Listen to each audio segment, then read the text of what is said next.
तो नमस्कार दोस्तों, मैं आशा करता हूँ आप सब बढ़िया होंगे। आज की वीडियोस में हम पल्लवा डायनेस्टी को ख़त्म करने की कोशिश करेंगे कि पल्लवा डायनेस्टी जो है वो पूरी तरीके से कंप्लीट हो जाए। पल्लवा डायनेस्टी जो है आप सभी को पता है बहुत अच्छे से कि साउथ की एक डायनेस्टी थी और तमिलनाडु का जो रीजन है उसके आसपास रूल करती थी।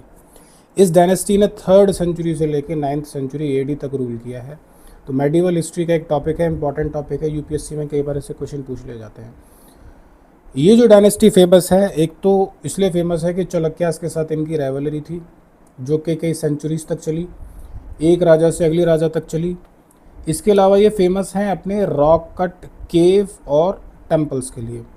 इनफैक्ट अगर ये बोला जाए कि रॉक कट टेम्पल और केव को इंडिया में इंट्रोड्यूस करने वाला कोई डायनेस्टी है तो वो है पल्लवा डायनेस्टी।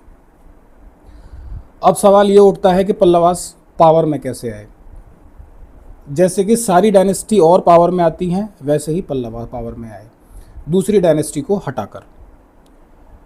पल्लवा ने किसको हटाया? पल्लवा ने हटाया सतवाहाना डायनेस्टी को। कैसे हटाया वो हम देख लेते हैं। सतवाहाना डायनेस्टी 3rd सेंचुरी तक एक प्रॉस्पेरस डायनेस्टी थी।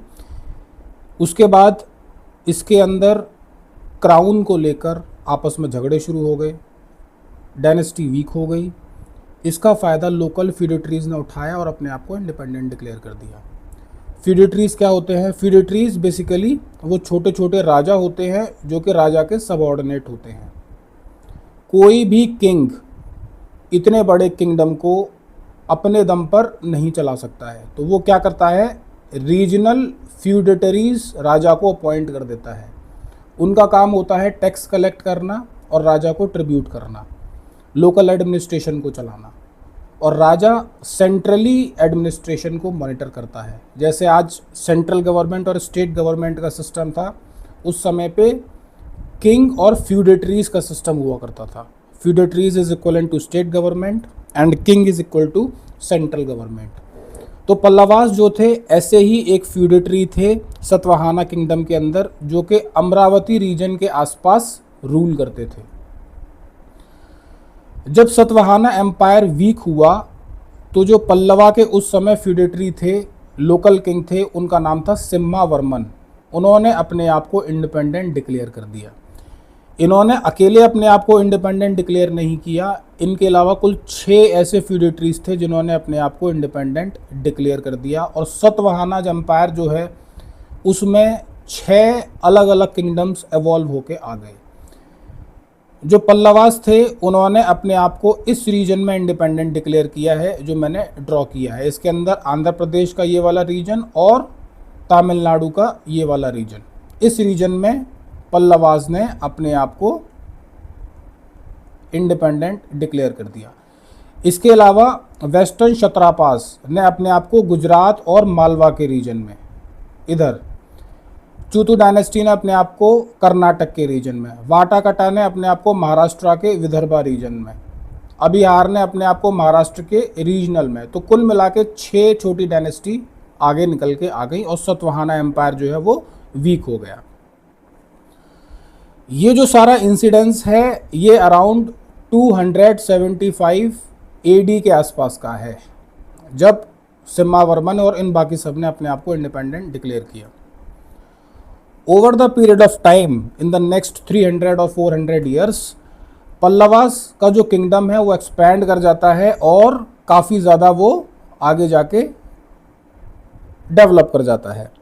मीनवाइल जो अदर डायनेस्टीज़ थी उसमें जो उस टाइम पे 6 इंडिपेंडेंट हुई थी, कुछ उसमें ख़त्म हो गई, कुछ का एरिया पल्लवास ने कैप्चर कर लिया, कुछ नई डायनेस्टीज़ इवॉल्व होके आ गई।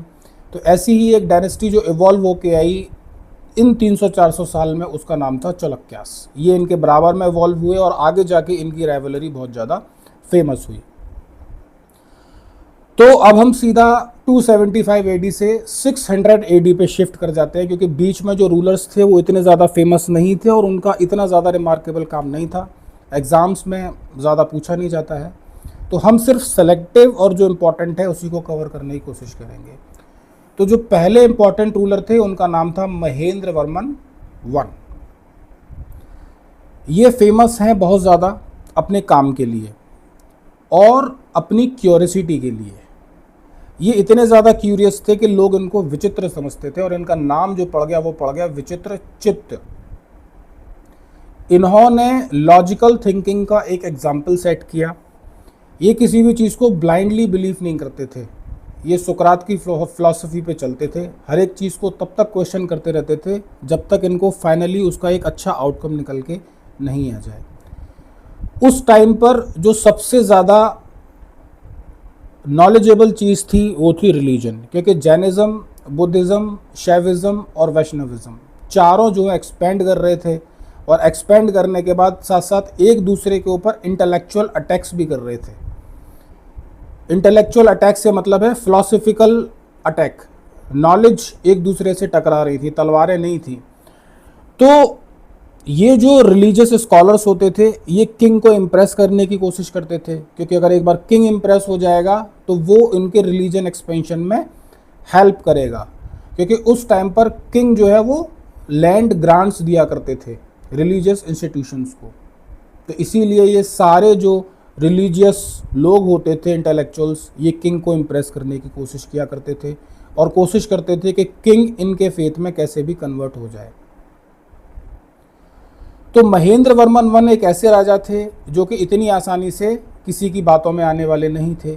ये क्या करते थे कि जितने भी इंटेलेक्चुअल्स होते थे, सपोज जैन का कोई इंटेलेक्चुअल है, बुद्धिस्ट इंटेलेक्चुअल है, वैष्णविज्म एक इंटेलेक्चुअल है और शैविज्म एक इंटेलेक्चुअल है, ये चारों को बुलाकर उनकी एक डिबेट ऑर्गेनाइज करा देते थे और उनसे क्रॉस क्वेश्चनिंग किया करते थे और फाइनली अपने कंक्लूजन पे पहुंचा करते थे। और ये इतने ज़्यादा डेप्थ में क्वेश्चन पूछते थे कि लोगों ने इनका नाम विचित्र चित्त रख दिया। इनिशियली ये जैन थे, लेकिन लेटर ऑन जब इन्होंने डिबेट्स कराए इनको शैविज्म पसंद आया और ये एक शैविज्म डिपोटी बन गए। इन्होंने जो मॉन्क्स की ब्लाइंड रिचुअल्स थी उनको भी समझा और एक प्ले लिखा जिसका नाम था मट्ट विलासा प्रहासना, जिसमें इन्होंने मॉन्क्स को ये मेंशन किया है कि ये एक तरीके से फ्रॉड है या किस तरीके से ये ब्लाइंडली फॉलो करते हैं चीज़ों को। दूसरा जो सबसे इम्पॉर्टेंट है ये इनका काम, वो है रॉक कट केव और रॉक कट टेम्पल्स। अब हम देख लेते हैं वो क्या होता है। जो पहला इन्होंने सबसे रिमार्केबल काम किया वो बनाया रॉक कट केव। जिन लोगों को नहीं पता है मैं बता देता हूँ, एक बड़ी सी रॉक स्ट्रक्चर के अंदर जब काट के कोई गुफा बनाई जाती है तो उसको रॉक कट केव बोलते हैं। जो पहला इन्होंने, अच्छा ये रिमार्केबल क्यों है मैं वो भी बता देता हूँ। ये जो केव है ये इसीलिए रिमार्केबल है क्योंकि ये पहला रॉक कट टेम्पल है इंडिया का, फर्स्ट रॉक कट टेम्पल। इससे पहले रॉक कट केव्स बने हैं लेकिन टेम्पल कोई नहीं बना है। चैत्यास और विहारास बुद्धिस्ट स्ट्रक्चर बने हैं। शैविज्म और वैष्णविज्म का पहला स्ट्रक्चर यही है और इस केव का नाम है मंडागापाटू। ये जो केव है इसका ओरिजिनल नेम था ललितांकुरा पल्लवेश्वर ग्रहम, मतलब पल्लवों के भगवान का घर। इसका आर्किटेक्चर आप देखो बहुत सिंपल है, पिलर्स पे भी कोई ज़्यादा काम नहीं है। गेट के ऊपर 2 इंस्क्रिप्शंस हैं जो कि स्क्रप्चर के इंस्क्रिप्शंस हैं, इनको द्वारपाल बोला जाता है। हिंदू धर्म के अंदर द्वारपाल जो है वो जय विजय द्वारपाल है भगवान विष्णु के, आप सब वो स्टोरी जानते हैं। इसके अलावा जो इनका अगला कंट्रीब्यूशन है वो पहला रॉक कट टेम्पल बनाने का है। रॉक कट टेम्पल का मतलब है ये एक बड़ा बोल्डर है, इसके अंदर इन्होंने 6 हथौड़े से टेम्पल बना दिया, कोई जोड़ नहीं है इसके अंदर। आर्किटेक्चर आप देखो ऑल्दो बहुत सिंपल है, सिंपल पिलर्स, यहाँ पर एक लोटस का फिगर है और ये भगवान विष्णु का टेम्पल है, नरसिंह अवतार का टेम्पल है। लोटस कार्विंग जो है वो माता लक्ष्मी को दिखाता है। इसके आसपास इन्होंने एक लेक भी खुदवाया, तो उस टाइम पर ये राजा के पूजा करने की या राजा के रिलैक्स करने का प्लेस रहता होगा। तो महेंद्र वर्मन का कंट्रीब्यूशन हमने देख लिया, महेंद्र वर्मन ने शुरुआत की है। आगे अब आप देखेंगे कि कैसे इनका आर्किटेक्चर आसमान छूता है, अब आप इसी वीडियो में देखते जाइएगा। उसके बाद जो अगले किंग आते हैं वो आते हैं नरसिंह वर्मन, ये महेंद्र वर्मन के बेटे थे। इनका कंट्रीब्यूशन भी गजब का है आर्किटेक्चर में, और दूसरा इनका जो युद्ध वाला काम है वो भी गजब का है। अब पहले इनका युद्ध वाला काम देख लेते हैं। नरसिंह वर्मन की जो सबसे ज़्यादा फेमस राइवलरी थी वो पुलकेशिन II से थी। पुलकेशिन II चालुक्य डायनेस्टी के एक रूलर थे और ये बहुत ही ज़्यादा फेमस रूलर थे, बहुत ही ज़्यादा स्ट्रॉन्ग रूलर थे। नरसिंह वर्मन की पुलकेशन II से राइवलरी का कारण ये था कि पुलकेशन II ने महेंद्र वर्मन को, जो कि नरसिंह वर्मन के फादर थे, उनको डिफीट किया था। तो इस चीज़ को नरसिंह वर्मन ने बहुत ज़्यादा अपने दिल पे ले रखा था कि कभी ना कभी वो अपनी फादर की हार का बदला लेंगे ही लेंगे। तो किंग बनने के बाद इन्होंने 12 साल तैयारी करी और एक अच्छी आर्मी तैयार करी और पुलकेशन II पर अटैक कर दिया। 3 बैटल्स हुए और इन्होंने पुलकेशन II को डिफीट कर दिया। तो ये जो इनकी विक्ट्री है, ये एक बहुत ही रिमार्केबल विक्ट्री है, क्योंकि पुलकेशन II एक बहुत ही ज़्यादा फेमस रूलर थे। इसके अलावा उन्होंने चौलक्या की जो कैपिटल थी, जिसको वातापी बोला जाता था, उसको कॉन्कर कर लिया और इसीलिए इनको टाइटल मिला वातापी कोंडा, कॉन्करर ऑफ वातापी। तो ये इनका एक जो वॉर के प्रोस्पेक्ट में इनका सबसे बड़ा अचीवमेंट है। अब बात कर लेते हैं हम इनके आर्ट एंड आर्किटेक्चर में इनका कंट्रीब्यूशन। इनका जो आर्ट एंड कल्चर में कंट्रीब्यूशन है वो बहुत ज़बरदस्त है। पहली बात तो ये बहुत स्ट्रॉन्ग रूलर थे, इनका एडमिनिस्ट्रेशन बहुत स्ट्रॉन्ग था। पहलवान थे, इसीलिए इनको ममाला बोला जाता था। ममाला का मतलब पहलवान होता है। ये फेमस हैं अपने बहुत ही फेमस रॉक कट केव बनाने के लिए, वो हम अभी आगे देख लेते हैं। एक जगह है जिसका नाम है ममालापुरम, वहाँ पर इन्होंने 10 रॉक कट केव्स बनाई हैं टोटल, 10 रॉक कट केव। ये वर्ल्ड हेरिटेज साइट है आज की तारीख में। और ममालापुरम केव्स 7th सेंचुरी में इन्होंने बनाई थी। भगवान विष्णु, शिव और दुर्गा माता के लिए ये केव फेमस हैं। जितने भी पुरानास की स्टोरीज़ हैं वो इन्होंने वॉल पर कार्विंग कर कर हिंदू मैथोलॉजी की इन्होंने यहाँ पर दिखाने की कोशिश करी है। ये उसी ममालापुरम की एक आउटर स्ट्रक्चर की एक रिलीफ है। यहाँ पे आप देख सकते हो कि ये इन्होंने बहुत ही अच्छी रिलीफ बनाने की कोशिश करी है। और यहाँ पर अर्जुन जो हैं वो पीनांस कर रहे हैं, तपस्या कर रहे हैं। और यहाँ पर देखो आप, इन्होंने एक टेम्पल भी बनाया है। अब आप ये टेम्पल देखो, आप ये ऐसा टेम्पल इन्होंने पहले नहीं बनाया है, लेकिन रिलीफ में इन्होंने ये टेम्पल बना दिया, यानी इनके फ्यूचरिस्टिक डिज़ाइन इन्होंने यहाँ पे बना के रखे हैं। आगे जाके ऐसे ही टेम्पल आप पंचरथ में देखोगे। पंचरथ में इन्होंने जो टेम्पल्स बनाए वो बिल्कुल ऐसा ही टेम्पल्स थे, लगभग कुछ कुछ ऐसे जैसे। तो ऐसी डिज़ाइन इन्होंने पहले रिलीफ में बनाई। यहाँ पे देखो आप, ये भागीरथी जो है वो, गंगा जो है वो भागीरथी को जो है वो पृथ्वी पे लाने का सारा इंसिडेंस यहाँ पे मार्क है। नेक्स्ट दूसरी केव, वहाँ पर वराह केव टेम्पल है। अब आप यहाँ पे देखो, आर्किटेक्चर थोड़ा सा रिफाइन हो चुका है जो महेंद्र वर्मन के टाइम से। पिलर्स आप देखो यहाँ पर वेल डिज़ाइंड है।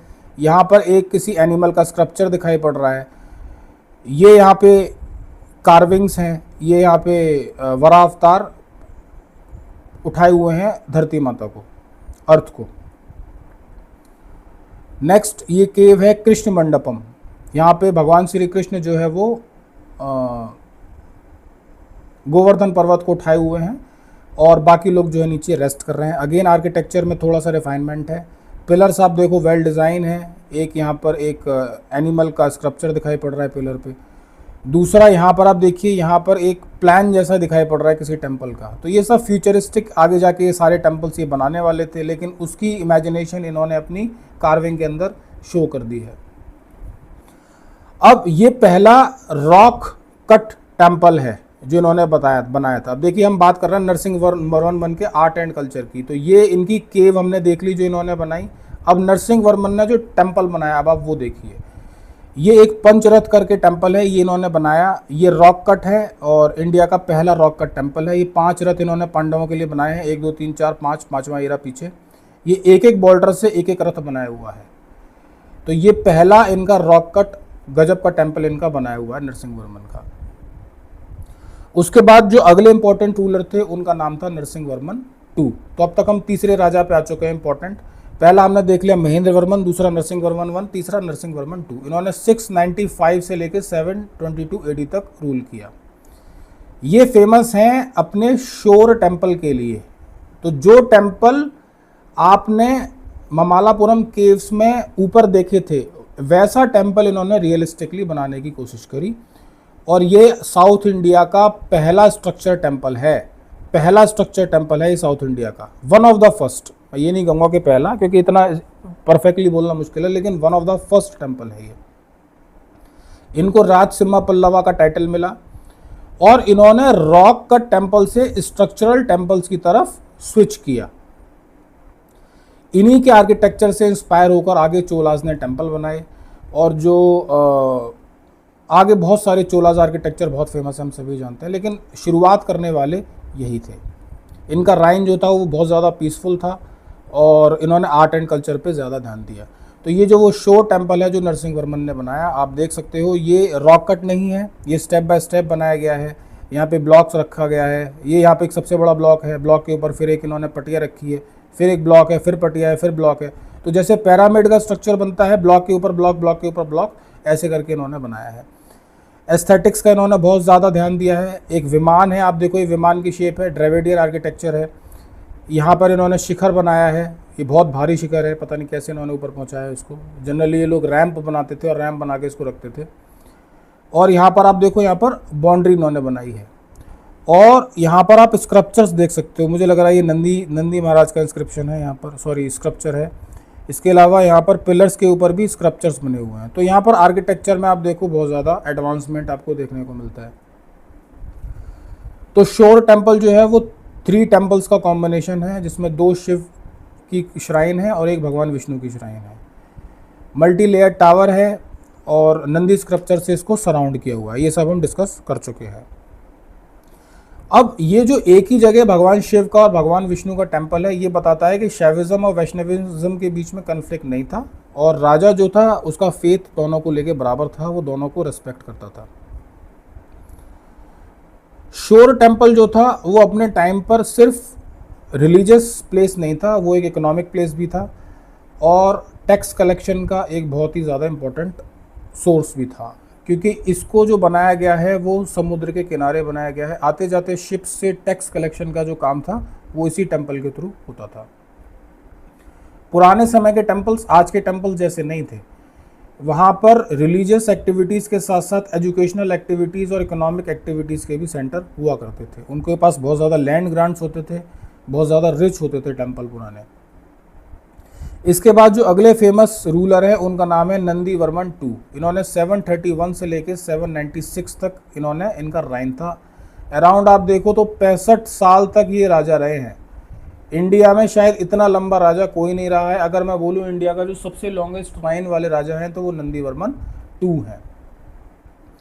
अब ये इतने लंबे राजा कैसे रहे? ये इतने लंबे राजा ऐसे इसलिए रहे क्योंकि इन्होंने 13 साल की उम्र में राजा ये बना दिए गए थे। ये 13 साल की उम्र में राजा क्यों बने? क्योंकि इनके जो पहले राजा थे वो युद्ध में मारे गए और उनका कोई हायर नहीं था। तो जो पल्लवा फैमिली की जो कंबोडियन ब्रांच थी वहाँ से इनको बुलाया गया। ये कंबोडियन प्रिंस थे, यानी पल्लवास के जो रिलेशंस थे वो इंटरनेशनल थे। कंबोडिया में भी इनके राजघराने के लोग थे और वहाँ भी इनका राज था। तो कंबोडिया प्रिंस को बुलाया गया और इनको कांचीपुरम में बुलाकर, जो कि कैपिटल थी पल्लवास की, डायनेस्टी के क्राइसिस को हटाकर इनको राजा बनाया गया। तो नंदी वर्मन 2 जो है उन्होंने रिवाइव किया पल्लवा स्ट्रेंथ को। रिलीजियस टॉलरेंस इन्होंने जो है वो प्रमोट करी। ये शैविज्म को प्रमोट करते थे, वैष्णविज्म, बुद्धिज्म सबको प्रमोट करते थे। ही completed the famous Kanchi Kailash temple and build Vaikuntha Perumal temple. Both were the examples of early Dravidian architecture. अब हम देख लेते हैं वो टेम्पल कैसे हैं। इन्होंने जो है पांड्याज और राष्ट्रकूटास से काफ़ी ज़्यादा मिलिट्री थ्रेट्स फेस किए, लेकिन वो इतनी बड़ी बात नहीं है। ही successfully preserve his Pallava territory, और मेन जो इनका कंट्रीब्यूशन है वो इसमें आर्ट एंड कल्चर में ही है। तो जो पहला टेम्पल इन्होंने बनाया वो है कांची कैलाशनाथ टेम्पल। अगेन आप देखो ये शोर टेम्पल जैसा आर्किटेक्चर है, लेकिन यहाँ पर आप देखो थोड़ा सा रिफाइन हो गया आर्किटेक्चर। जो यहाँ पर एस्थेटिक्स हैं वो और ज़्यादा रिफाइन हो गए, बाउंड्री वॉल और ज़्यादा डिफाइन हो गया। दूसरा आप एक चीज़ देखो, यहाँ पे आपको गोपुरम दिखाई पड़ेगा। जिन लोगों को नहीं पता है मैं बता देता हूँ। गोपुरम का मतलब होता है कि एंट्रेंस, किसी भी टेम्पल की एंट्रेंस। द्रविडियन आर्किटेक्चर के अंदर ये स्टाइल मानी जाती है कि जितना बड़ा टेम्पल होता है उससे बड़ा गोपुरम होता है, एंट्रेंस गेट होता है। तो यहाँ पर गोपुरम टेम्पल के विमान से छोटा है, लेकिन आपको यहाँ इस टेम्पल में गोपुरम देखने को मिलेगा। और इस पर डिज़ाइन आप देखिए कितना सुंदर है। तो आर्किटेक्चर के अंदर जो है बहुत ज़्यादा सुधार हो चुका है। मतलब आप देखिए 630 AD के आसपास महेंद्र वर्मन ने पहला टेम्पल बनाया था, और उसके लगभग 100 साल के बाद, 100 सवा 100 साल के बाद आर्किटेक्चर में कितना डेवलपमेंट हो गया। आने वाले 100 सवा 100 साल में एक उस छोटे से टेम्पल से, मैं दिखा देता हूँ, ये वाला टेम्पल था, ये वाले टेम्पल से आर्किटेक्चर जो है 125 साल के अंदर इस लेवल पे पहुंच गया। ठीक है, तो ये जो आर्किटेक्चर में डेवलपमेंट हुआ है, ये जो टेम्पल में डेवलपमेंट किया है, ये एक कंट्रीब्यूशन है पल्लवास का।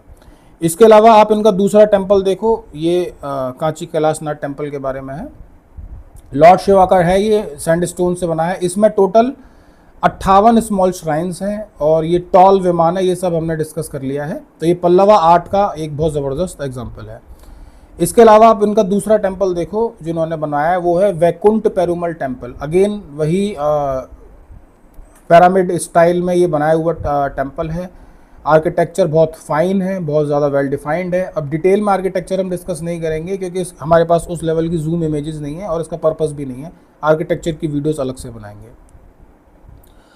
अब एक जो इम्पॉर्टेंट चीज़ है जो कि नंदी वर्मन के बारे में है, जो कि हमको डॉक्यूमेंटेड मिलती है कि ये जो नंदी वर्मन ने टेम्पल्स बनाए थे, कांची कैलाशनाथ और वेटुका पेरुमल टेम्पल, इनके बारे में ये है कि ये इम्पॉर्टेंट एजुकेशनल सेंटर भी थे।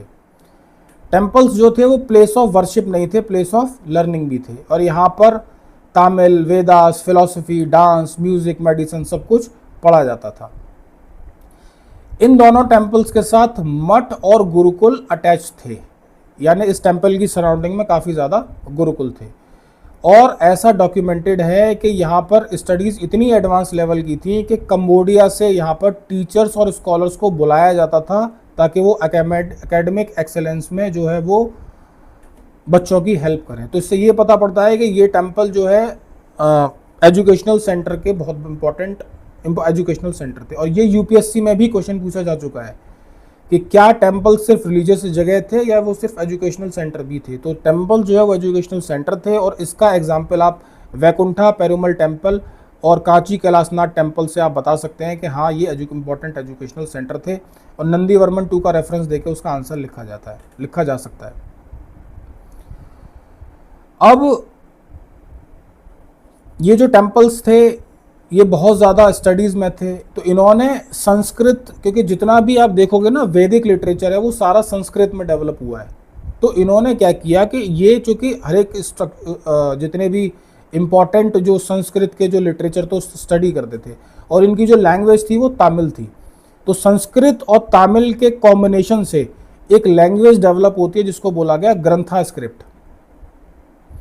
ग्रंथा स्क्रिप्ट जो थी उसका पर्पस था कि संस्कृत को समझ के अपनी लैंग्वेज में लिखने के लिए जो स्क्रिप्ट डेवलप की इन्होंने उसको बोला गया ग्रंथा स्क्रिप्ट, ताकि जो वेदास के मंत्र हैं उनको ये आसानी से प्रोनाउंसिएट कर सकें। क्योंकि किसी भी चीज़ को प्रोनाउंसिएट करने के लिए आपको लिखना पड़ेगा और संस्कृत लिखने में ये कंफर्टेबल नहीं थे, तो इन्होंने अपनी ही एक स्क्रिप्ट डेवलप कर ली जिसके माध्यम से ये संस्कृत को पढ़ते थे और समझते थे। उसको बोला गया ग्रंथा स्क्रिप्ट। ठीक, तो टेम्पल्स जो थे इंपॉर्टेंट एजुकेशनल सेंटर्स थे, ये हमने डिस्कस कर लिया। राजा से इनको ज़बरदस्त लैंड ग्रांट मिला करते थे। स्कॉलर, स्टूडेंट और रिलीजियस इंस्ट्रक्शंस जो है इन टेम्पल का काम था। आर्किटेक्चरल इंस्क्रिप्शन में साफ साफ हमें देखने को मिलता है कि इनको टेम्पल्स को ज़बरदस्त रिलीजियस डोनेशन मिला करती थी। ग्रंथा स्क्रिप्ट हमने डिस्कस कर ली पहले अभी भी। तो तमिल जो है वो नेटिक लैंग्वेज थी और रिलीजियस टेक्स्ट वैदिक, ये सारा हम जो है डिस्कस कर लिया। ओके, एक इम्पॉर्टेंट बात रह गई कि ग्रंथा स्क्रिप्ट जो थी आगे जाकर यही मलयालम और टूलू स्क्रिप्ट के एवोल्यूशन का कारण बनी। यानी अगर आप देखो तो यहाँ से एक लैंग्वेज एवोल्यूशन का इंपॉर्टेंट पॉइंट समझ में आता है। 2 एंशिएंट लैंग्वेज है, एक है संस्कृत और एक है तमिल।